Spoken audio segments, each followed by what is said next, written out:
कौन से सहाबी हैं जिन्होंने अलल ऐलान हिजरत की। बाकी सहाबा किसी ने छुप कर हिजरत की, किसी ने कैसे हिजरत की, लेकिन एक सहाबी ऐसे हैं जिन्होंने सबके सामने ऐलान किया कि मैं हिजरत करके जा रहा हूँ, जिसने मुझे रोकना रोक ले। वो सहाबी कौन से? वो कौन से सहाबी हैं जो रात को गलियों में जो वो पहरा दिया करते थे? वो भी शायद हज़रत उमर फारूक को ही कहते हैं। अस्सलाम वालेकुम वरहमतुल्लाहि वबरकातुहू। आप देख रहे हैं मेरा YouTube चैनल और मैं हूँ राशिद फारूक खान।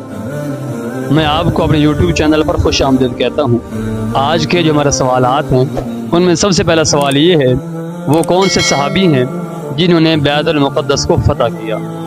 दूसरा सवाल ये है, वो कौन से सहाबी हैं जो रात को गलियों में जो वो पहरा दिया करते थे। तीसरा हमारा सवाल ये है, वो कौन से सहाबी हैं जिन्होंने अलल ऐलान हिजरत की। अगर आप हज़रात को इनके जवाबात मालूम हैं तो आपने कमेंट सेशन के अंदर इसके जवाबात देने हैं। हम आवाम से, पब्लिक से पूछते हैं कि आवाम इसके बारे में क्या जानती है।